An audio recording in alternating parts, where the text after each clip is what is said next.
Hello and welcome back to the channel, everybody, and today I'm going to be covering OnAir Airline Manager. Now this is an add-on that you can use with Microsoft Flight Simulator 2020 along with all the other main flight simulators out there.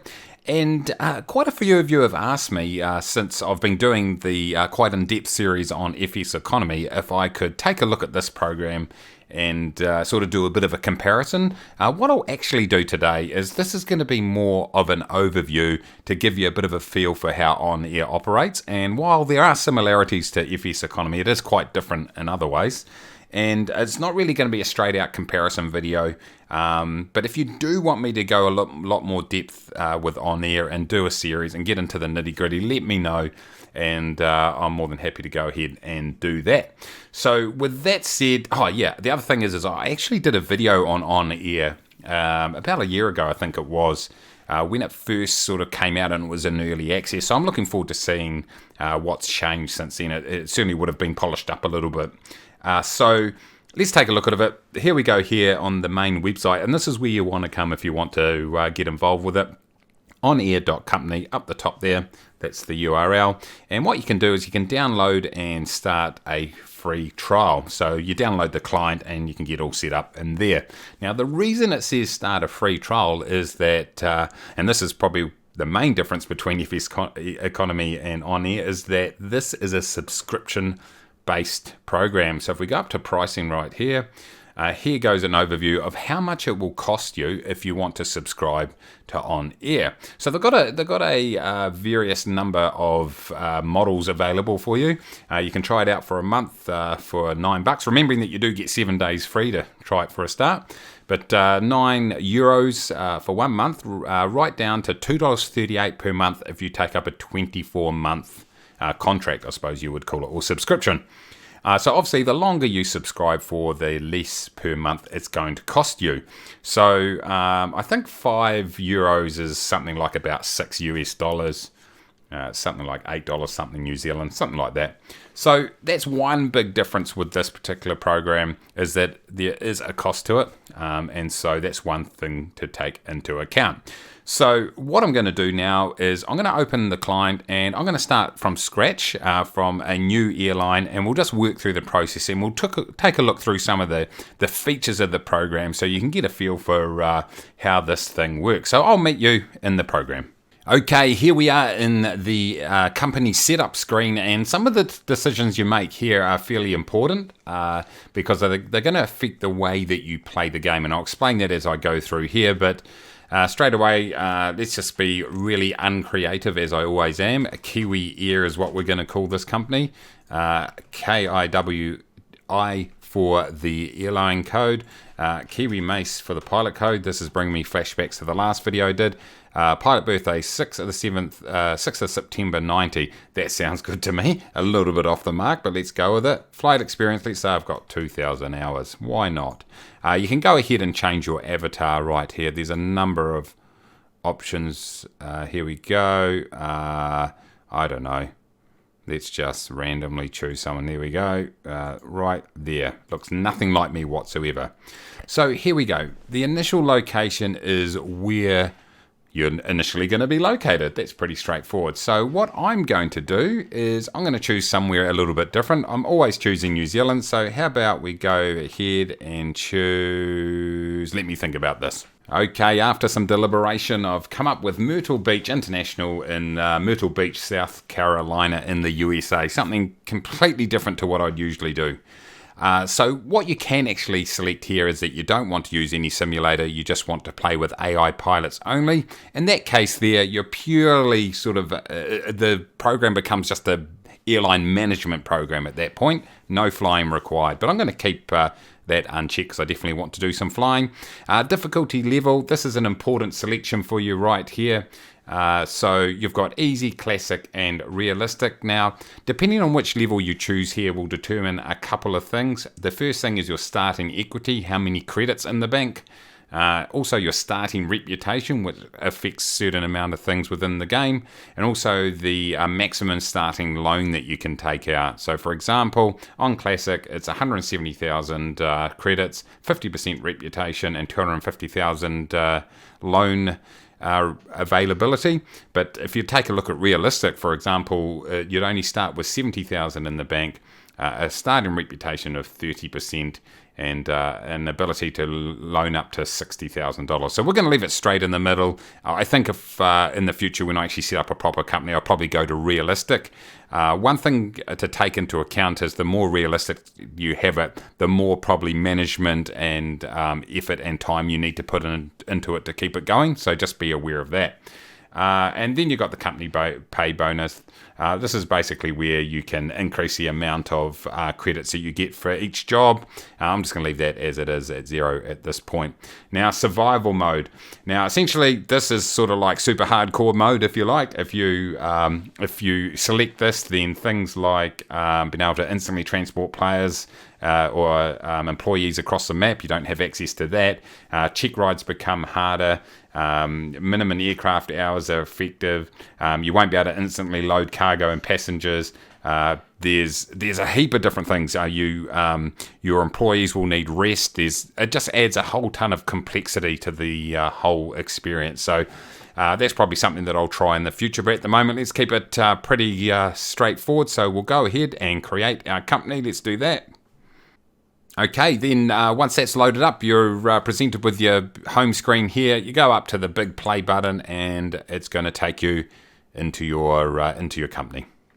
Okay, here we are, everybody, and as you can see, straight away you can see some differences to FSEconomy. Obviously, this is a much more updated UI, a bit cleaner, that sort of stuff, and certainly a lot more complex just on the face of things. So I thought what I'll do, and I'm getting a little bit of deja vu from my first video, is perhaps go through the different screens, and then as we go through those, we can just explain what they're all about and decide what we're going to do from there. So as you can see, I've got 170,000 of credits in the bank. Let's just call it cash, dollars, why not? It's actually credits, and it's just in there. There goes my income statement right there. Not too much to see. And you can use the back buttons up the top there. You can also use the home button, by the way. So you've got a few systems. My company value is currently 0. You can build that up as you go. Incomes will increase as you go. Also assets and debt, depending on whether you have loans or whether you accumulate airplanes, all that sort of stuff. Jobs, so when you first start up, it gives you sort of a test job, a level 1 cargo. As you can see, some really nice looking graphics over here. Makes it nice and easy to see what you need to do. And what this is telling me is that it's 142 nautical miles, and it's going to pay me 5,000 credits right there. This here denotes that it cannot be flown by an AI pilot. I've got to do it myself. So I start down here in Myrtle Beach, and I take these electronic devices up over to Rowan County, I assume that is. So it's a local cargo job right there. So we'll go ahead and do that very, very soon. But let's just go back and take a look around the rest of the dashboard. So this goes through your aircrafts, etc. There's needs an R in there. I'll note that one down. And I don't currently own an FBO. So just like FSEconomy, you can own an FBO, and that gives you access to goods and services in the local airport. You can buy and sell fuel, do a whole range of things. And this is your XP level right here. My reputation is currently 50%. If we jump into here, we then get presented with the skill tree. Now, this is an important aspect of OnAir Airline Manager. Basically, what it does is it's similar to any skill tree. The more things you unlock, it gives you more and more features and benefits within the game. So at the moment, I've got 1 skill point to distribute. So this will allow me to have access to bank loans, have access to FBOs. It gives me a passenger's license and gives me hiring agreement. So these are the first 4 that you can decide to go ahead and take up. How about I'm going to just go for passenger license, and boom, that's unlocked. Now that now gives me access to boarding training. As you can see, I think there's different levels right here. As you can see, the first level was passengers will board 5% faster. These will second level is 10 and third level is 20%. So it just means people get on board a lot faster. Same with fuel and cargo. So as time goes by, unlock more in the tree, and then you're good to go. So I'll go ahead and press save. that saves a skill tree, and as you earn XP, you unlock skill points, and that will give you access to all that stuff. So that's pretty straightforward. One thing I'll point out down the bottom here is your documentation, really important. It's got a really fantastic manual, actually. I've had a good read through it. I still haven't looked at the very nitty-gritty, all the very fine detail, but it does pretty much cover everything you need to know, and getting started is pretty straightforward. So one of the big differences here with OnAir Airline Manager compared to FSEconomy is, when you think about FBOs and airports, in FSEconomy, only one player can own one airport anywhere in the world. What I mean by that is, or FBO I should say, is once someone's bought an FBO, then it's no longer available because it's very much a shared world. In OnAir, every airport and FBO is available if you want to go and buy it. You're not reliant on other players to sell it to you. I'm talking about real-life players. You can just go ahead and pick it up yourself. Now, you do obviously need the credits to do it and unlock it, but it's not reliant on other players. Now, if you do want to have a more multiplayer and a little bit more social experience, and I think FSEconomy probably provides more of that than OnAir does, you can go ahead and set up partnerships. And what partnerships essentially do is allows you to outsource jobs and do a few other things where you can work as a team towards a common goal. A little bit similar to groups in FSEconomy, but not quite. This is more where, say, you've got a large job that you just can't handle yourself or can't handle in time. You might want to cut it up into certain legs. You can outsource parts of that job to someone else, and if they're a partner, it will show on their job board and they can pick it up and fly it for you. They might have the aircraft to do it all the time to do it, for example. So it's just working together and more of in a business sense to help each other achieve your goals, as opposed to actually being in the same airline or same group, if that makes sense. So that's how partnerships work. You also have internal messaging that unlocks with whoever you partner up with. And the ability, like I say, just to work together towards whatever you're trying to achieve. So with that in mind, let's just take a quick look across some of the other aspects in here, and then we'll get our first job done, just so you can see how that works, and we'll go from there. So up the top here, you drop down the box, and it gives you a bunch of different options right here. Some of them we've already seen, so, dashboard is this right here. So there we go. Live operations map. This gives you a idea on all the other. I'm pretty sure it shows all other players, does it? No, this is your own live operation. So what's happening within your company. So as you can see, there goes my little avatar here. I'm in Myrtle Beach, and it shows you the different airports around there. You can go ahead and show if you've got cargo jobs, etc. So it gives you a nice little icons to show you what's available and what needs to happen. So that's nice and easy. Flight logs, obviously, there's going to be nothing in here because I've done nothing, but it gives you a a line-by-line flight log of every flight that you've completed. This is the other big difference, is the employees. So at the moment, it's just me. But like I said earlier, you can actually hire AI pilots. So you can get a nice little company going here where you get AI pilots to complete a lot of your jobs. And what you can actually do is, if you've got multi-leg jobs, you can set up a schedule for them and just say, hey, go and do this, then this, then this, then this, and press the button and away they go. You set up a work order, they go and do that for you, and obviously you get the income from those jobs. You will have to pay them wages and things like that, but that's a big major difference between this and FSEconomy, is that particular part of it. As time goes by, you might be required for the bigger aircraft to hire flight attendants and also mechanics. There's the requirement to do that eventually. So if you go to global job market right here, I can't actually hire employees because I haven't got it unlocked on my skill tree. So as you can see, you've got to build up enough XP, unlock that, and then you can start doing that. So that's cool. And here goes my aircraft. I've got none at the moment.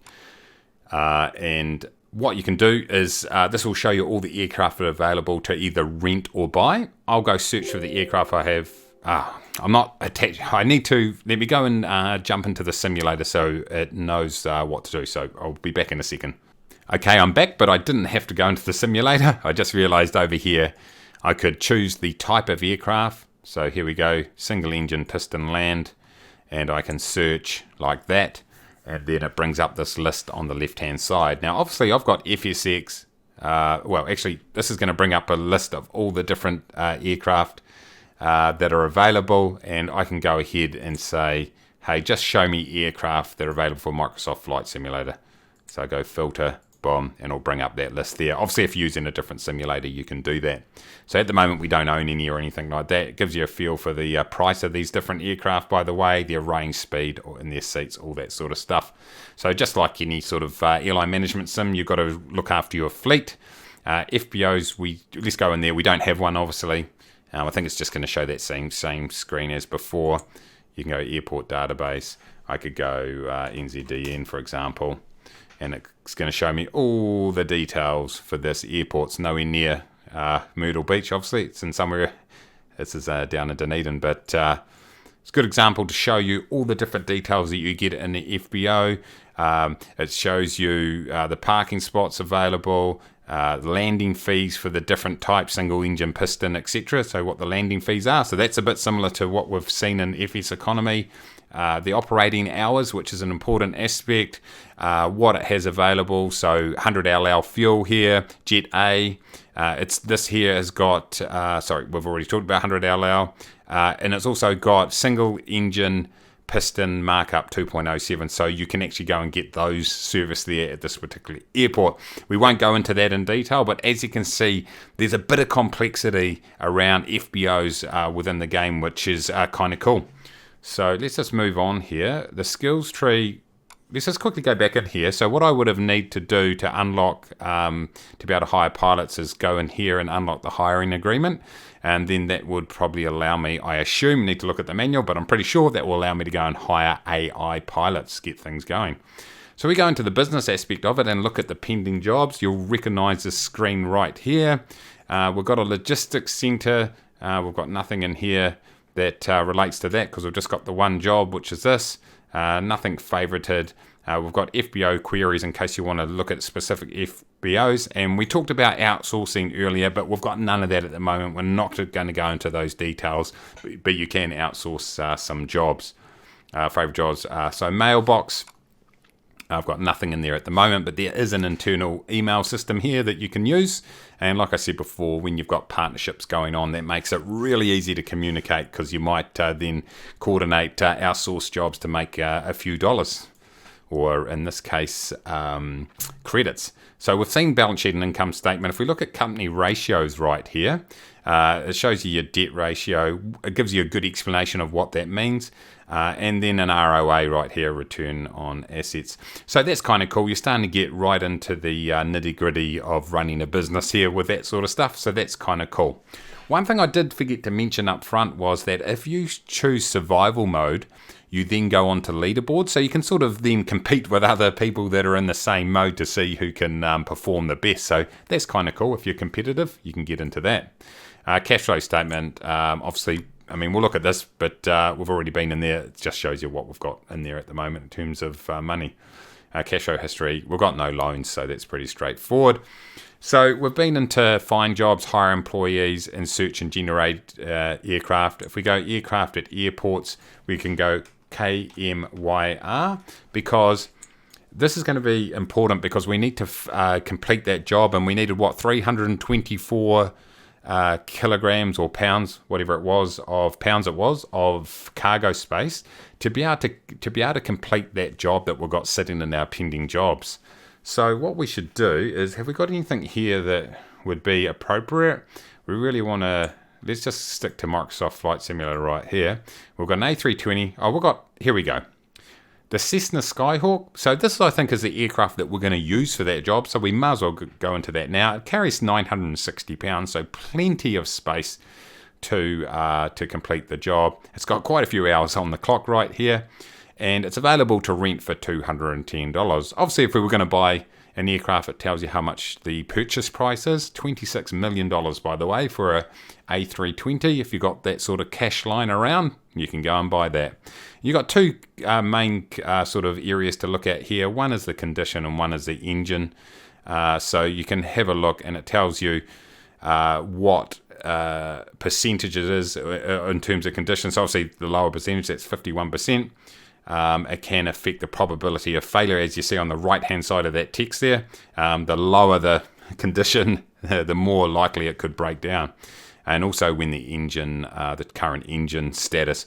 So you do have to continually maintain the plane. So once they get down, you've got to do the 100-hour checks. You've got to do the ongoing maintenance checks just to make sure that it's keeps in good nick. So what we'll do is we'll actually go ahead and how do we rent this? I think we go to details right here for the G1000 Cessna Skyhawk, the good old 172. Okay, and just took a little while to think, but here we go. It gives you all the details that you need right here. You can have a good look through this and get your head around it, but it's quite a detailed type scenario. And I can just press rent. There is a renting bond. When you rent an aircraft, you have to pay a bond equivalent to 10 hours flight, which is reclaimed once the rent is finished. Well, we've got enough to cover that, so we'll go rent, and we have rented. Yes, we can teleport it. Let's go. So we've rented the aircraft, which is great. And so now we've got we're located at the FBO. Our aircraft is located at the FBO, and you get the little aircraft card over here, which gives you a very quick summary of where we sit. We probably need to throw some fuel in there before we fly, but it will then allow us to complete that job that's sitting there. So we'll go and do that very, very soon. Let's just take a quick look at some of the other options in the program here, and then we'll go and fly that flight. So if we go back up the top here, that was search and generate aircraft. We looked at aircraft at airports, which was cool. Here goes the partnerships. So let's jump into that. It gave us a notification down the right there.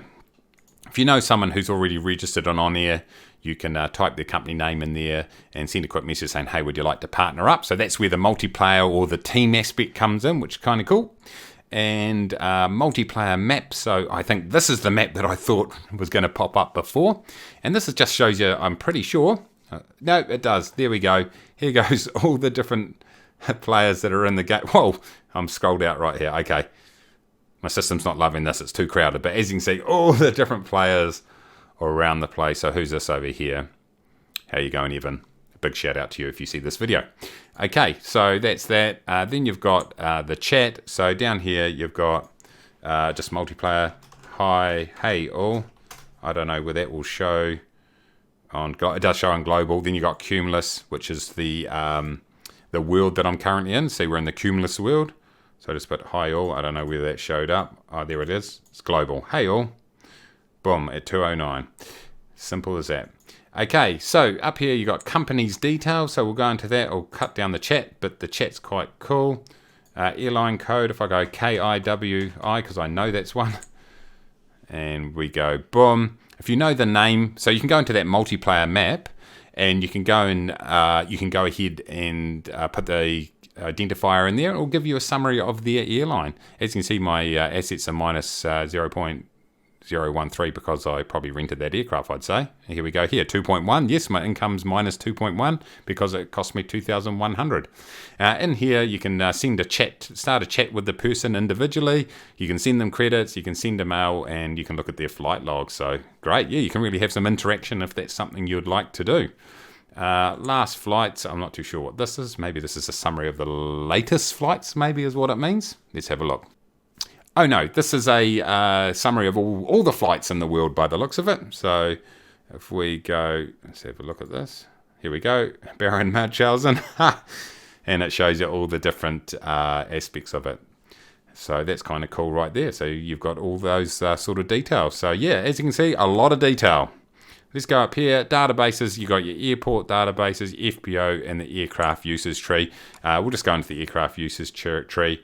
And this shows us how the aircraft that are most used within OnAir. This is really cool. So obviously, understandably, the Cessna 172 is the most popular, as probably most people start off there. Right through to the PMDG 747 is the least used, which is not surprising either, given how big it is, and also the fact it's a pay-wear aircraft. So there we go. We've been in here. So databases, that's pretty straightforward. In here, you go to your global settings. You can change all the individual details. You can reset your company. You can do a whole bunch of different things. You can import new aircraft. So if you've got some payware aircraft that aren't currently noted in your version of the game, import them in, and then you can use them in OnAir. You can always go back to the lobby, and there goes the credits for the game right there. So there we go, everybody. There's a very brief overview of how all the different options. And for those of you that have watched the FSEconomy... Oh, there we go. Someone's subscribing again halfway through the video. I thought I'd turn these off.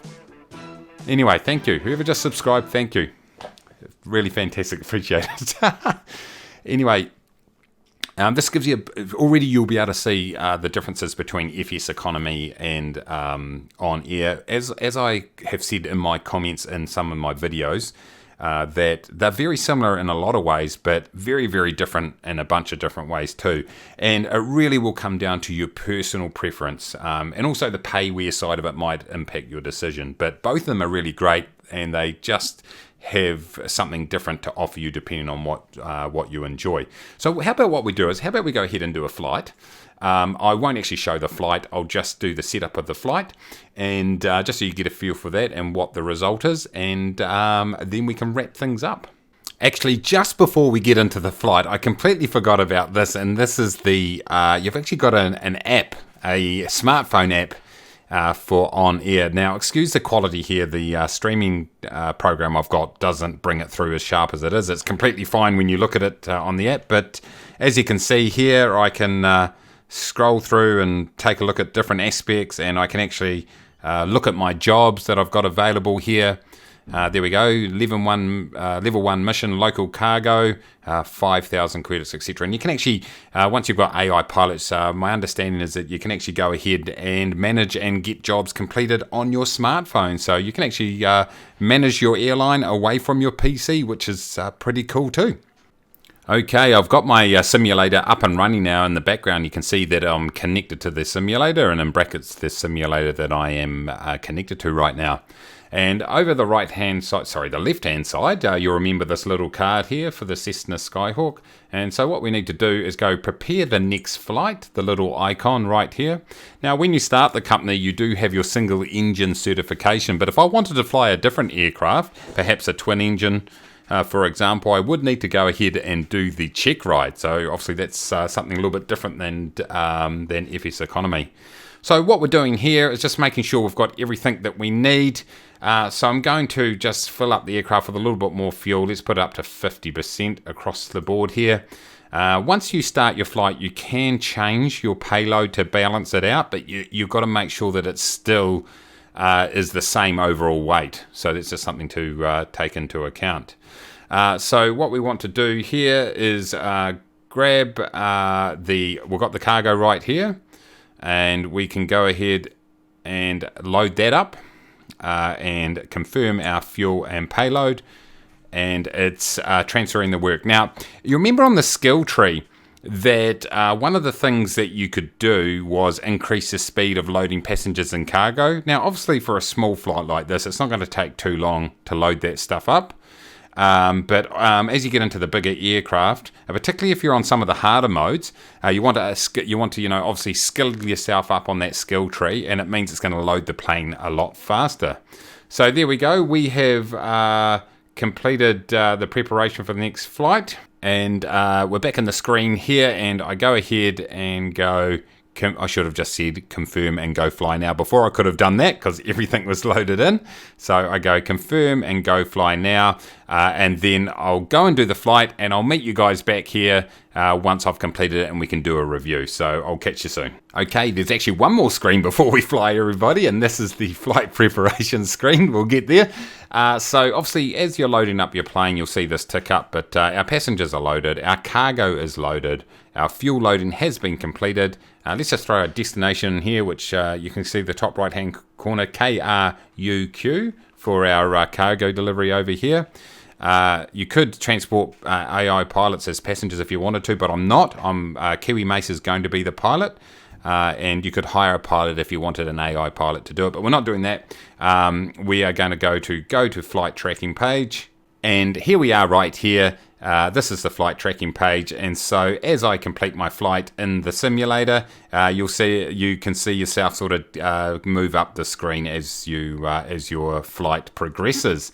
Also the other thing that will happen is that the fuel, payload, etc. will automatically happen if you've got this set in the game. It will set the time, the fuel, the payload. So I've got it to auto set, so that's just going to update it in the simulator for me automatically, or you can leave that unchecked and go and actually change those components yourself. So there we go, we're good to go. So I'll go ahead and say start tracking, and there you go, the flight time has commenced. So I will now catch you once I've completed the flight. Talk soon. Okay, welcome back everybody, and I have completed the flight from Myrtle Beach through to Rowan County. And it was actually really enjoyable. And not long after I started the flight, my memories from my previous experience with OnAir came flooding back in terms of the fact that it actually rates how well you fly, which is a component that I personally really like. It adds a lot of depth to the program. So let's just do a quick review. And there's a couple of interesting points to look at here. Here's a bit of an overview of the flight itself, and I got enough XP to unlock level 2. So I'm able then to go into the tree, the skills tree, and unlock another component. I'm probably going to go and unlock AI pilots because then I can continually do jobs. So that's something that I'll probably look to do. Here goes the overview of the flight itself. A reputation increase of 0.19%. So 1.4 hours flight, 142 nautical miles, 0.25% increase. Now, I did lose 0.03, which is not a heck of a lot. The beacon and strobe were off at engine start. That was my fault. I tried to rush the start up, and I did the old Control-E to automatically start the engine, but did not turn the lights on or anything. It's not something I would usually do. I usually go through the process and do everything properly, so my fault.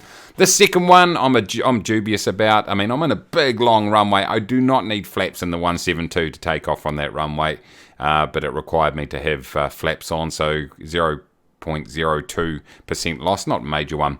This last one, I'm going to call this one and say it's not my fault.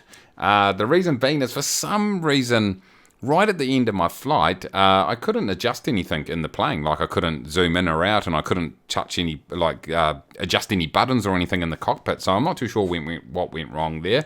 I did notice my computer was under a lot of strain. It was a night flight, and for some reason it really, really struggled. I might just need to do a little bit more adjustment to my graphics settings because I haven't done a lot of night flying, to be honest. So I think my computer struggled just a little bit with that. So I might need to turn a few things down. But XP bonuses, I got the comfort bonus right there. All the rules were respected. And I didn't get the safety bonus though because of the beacon not on. Fair enough. I went airborne without flaps, so I didn't get the aircraft handling bonus. But I did get a night landing bonus, 3% for landing at night, so that was kind of cool. And then what it does is it just takes into account the flight you've just conducted and adjusts the engine condition at the end of that. So I lost 0.19% of engine. It's down to 74.99. It's got another adjustment up there too. So there we go, ladies and gentlemen. The flight has been completed. Everything is all done and dusted. And if I go back into my company dashboard, this will just give us a bit of an overview of how the company sits now. And of course, I earned some money, so 2.5k, taking off the rental cost and all that sort of stuff. So if I went into income right here, it would give me a breakdown of everything that I have earned and everything that I've spent. So we've got landing and parking fees, we've got fuel, and we've got the aircraft rental right there. And as you can see, there's a bunch of other different costs that you can incur, so it gets quite detailed. So anyway, everybody, actually, the other thing is that it made me fly the flight in real time. So it was like the middle of the morning. It's on the east coast of the USA. I'm doing this flight, it was around about 3 p.m. in the afternoon my time. And obviously, I think the east coast of America is something like 16 hours behind. So it was like dark in the middle of the night. So it makes you do it in real time by the looks of things. So that's just something to take into account. But anyway, hey guys, I hope you did enjoy this video. I tried to identify some of the things that are slightly different to FSEconomy. As you can see, it is quite different, but in some ways it's also quite similar. So if you do want me to do more detailed videos on this and do a bit of a series, then please let me know down in the comments. But hey, if you enjoyed the video, smash that like button down below. Subscribe if you're new. It costs nothing at all except just a little bit of self-respect. And until next time, everybody, take it easy.